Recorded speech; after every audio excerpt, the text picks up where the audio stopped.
Guys, for today's video ay tuturuan ko kayo kung paano po natin i-connect ang ating action cameras na 4K Wi-Fi Ultra HD. So, dito guys, bago po natin ma-connect ang ating action camera sa ating Wi-Fi. So, kailangan po muna natin na mag-install ng application para dito.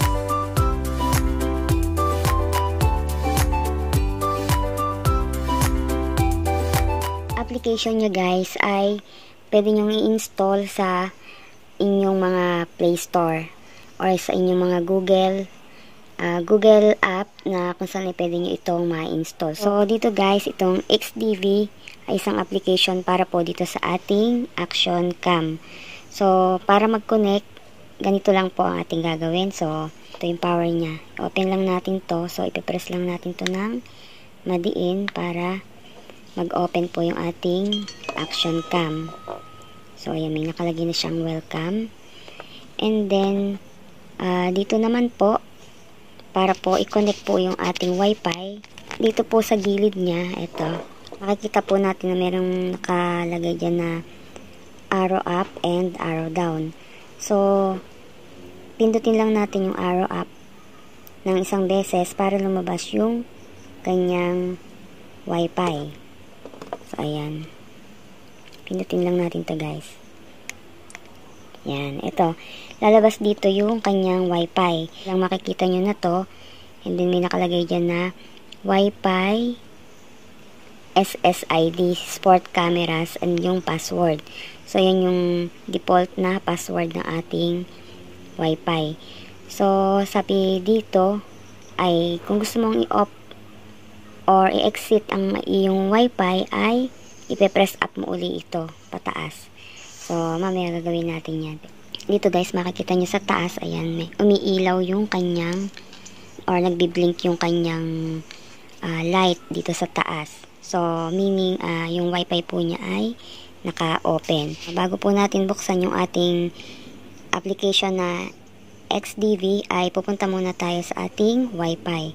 So, dito sa Wi-Fi natin ay papalitan natin ang ating connection. So, ang ating network, ito po yung ating pipiliin, yung ating sport cameras dahil ito po yung nakalagay dito na sport cameras. So, ayan, lipat ulit tayo dito. Pindutin lang natin itong sport cameras, yan. And then, magko-connect na po siya. So, yung okay lang po na internet yung nakalagay sa kanya. So, meron po siyang connection talaga na para sa kanyang camera. So, after nyan, ibalik na po uli natin. Ayan. Punta po uli tayo sa ating application.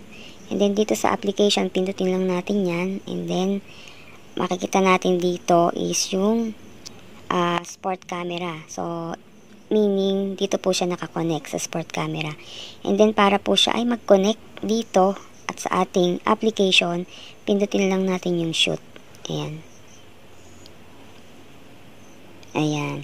So, ngayon, nakakonect na po yung ating action cam. So, kahit nakaganyan po siya or naka-standby yung kanyang camera, so, nagre-read po siya. So, pwede natin gamitin ay ang ating cellphone para magkumuha or mag-take ng video or ng photos.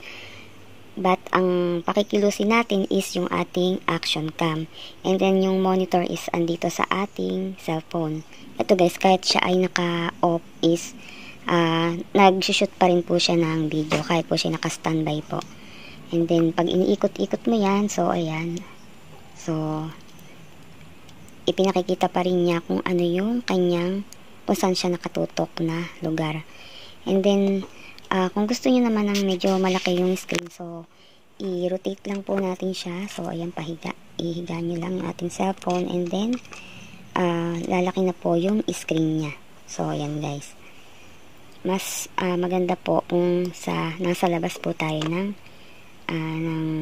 bahay. So, dahil gabi po ngayon, hindi ko po siya maipakita yung labas. So, andito lang tayo sa loob. Para lumiit, so, ayan, itaas nyo lang uli siya. And then, dito guys, ay pwede kayong mag-take din ng photos. So, dito, lilipat nyo lang yan dyan. And then, pwede rin po kayo na kumuha ng video. So, ito pong video na yan ay slow motion. So, na-try na rin po natin yan.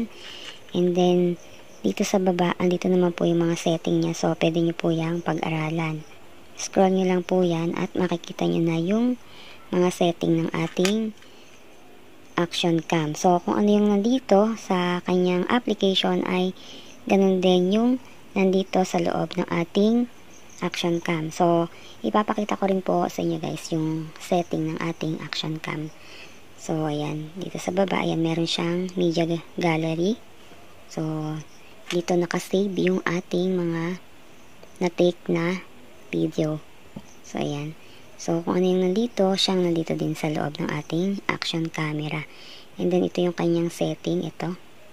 Dito, pwede kang pumili or pwede mo siyang iset. Depende sa kung anong gusto mong setting niya. Video resolution po natin ay pwede nating palitan.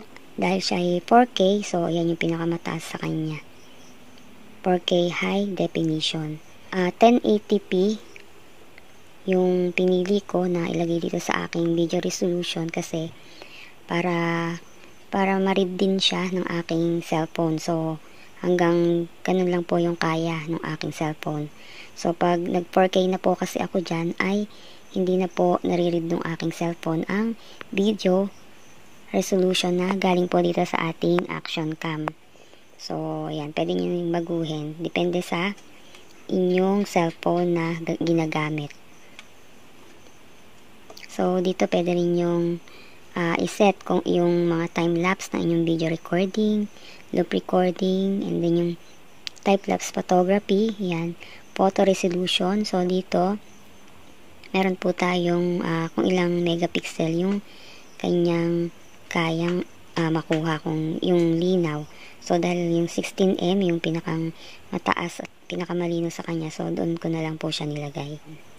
And then, yung time, may oras po ang ating action cam. So, kinlose ko po muna siya kasi lagi po siyang lumalabas doon. So, pwede naman po na ilagay nyo kung gusto nyo pong may oras. So, ayan, meron po siyang time para sa mga per second niya.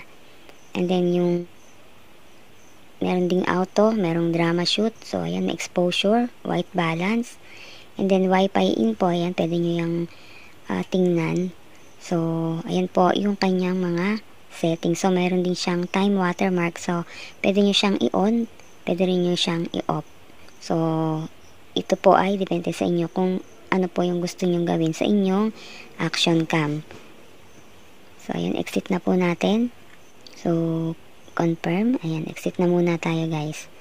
And then, dito naman tayo sa ating action camera. So, para i-off ang ating Wi-Fi, so, i-press up po natin yung ating Wi-Fi dito sa gilid. So, ayan, dahil dito po natin siya in-open, so, dito na rin po natin siya i-close. Ayan, pindutin lang ng isa para mag-exit. So, ayan, naka-exit na siya guys. Pag pinindot po natin yan, lalabas po diyan ay mag-iiba po yung kanyang connection sa Wi-Fi.